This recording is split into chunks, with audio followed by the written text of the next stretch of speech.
Hello everyone, ఇలాంటి మరిన్ని interesting informative videos కోసం మా ఛానల్ని సబ్స్క్రైబ్ చేసుకొని పక్కనున్న బెల్ ఐకాన్ని యాక్టివేట్ చేసుకోండి. వీడియోలోకి వెళ్లే ముందు సూపర్ స్టార్ రజనీకాంత్, నరసింహం బాలయ్య వీళ్ళిద్దరిలో మీ ఫేవరెట్ హీరో ఎవరో అండ్ వీళ్ళిద్దరి ఫిల్మ్స్ లో మీ ఫేవరెట్ ఫిల్మ్ ఏదో కింద కామెంట్ చేయండి. అలాగే మీ వంతు సపోర్ట్ గా వీడియోని లైక్ చేయండి. 2023లో రిలీజ్ అయినటువంటి జైలర్ సినిమా ఎంత పెద్ద సక్సెస్ సాధించిందో అందరికీ తెలుసు. 2023లో హైయెస్ట్ గ్రోసింగ్ ఇండియన్ ఫిల్మ్స్ లో అది కూడా ఒకటిగా నిలవడం మాత్రమే కాకుండా చాలా ఫ్లాప్స్ తర్వాత సూపర్ స్టార్ రజనీకాంత్ గారికి కంబ్యాక్ మూవీగా నిలిచింది ఈ సినిమా. అయితే ఒక ఇంటర్వ్యూలో డైరెక్టర్ నెల్సన్ చెప్పుకొచ్చింది ఏంటంటే, ఈ సినిమాలోని బాలకృష్ణ గారికి కూడా ఒక ప్రత్యేకమైనటువంటి పాత్ర క్రియేట్ చేద్దామని అప్పుడు ఆయన అనుకున్నట్లు. అయితే కొన్ని కారణాల వల్ల అది కుదరలేదని ఆయన చెప్తూ వచ్చారు.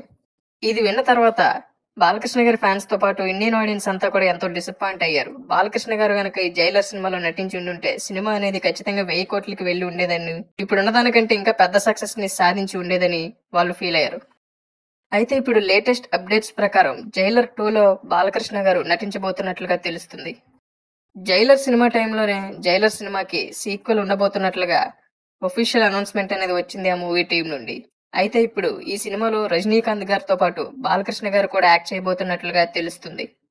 రీసెంట్ గా సూపర్ స్టార్ రజనీకాంత్ గారి బర్త్డే సందర్భంగా ఆయన అప్కమింగ్ మూవీస్ గురించి ఎన్నో అప్డేట్స్ అనేవి వచ్చాయి. వాటిలో ఈ అప్డేట్ కూడా ఒకటి, అండ్ ఇదే మెయిన్ అప్డేట్ గా మనం చెప్పుకోవచ్చు. ఎందుకంటే ఇప్పుడు ఈ న్యూస్ సోషల్ మీడియాని షేక్ చేస్తుంది.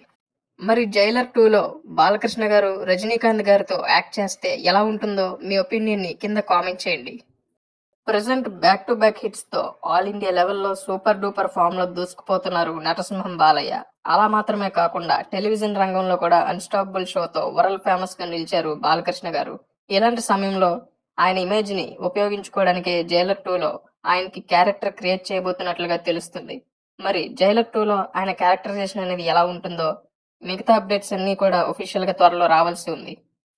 దీనిపై మీ ఒపీనియన్ ని కింద కామెంట్ చేయండి.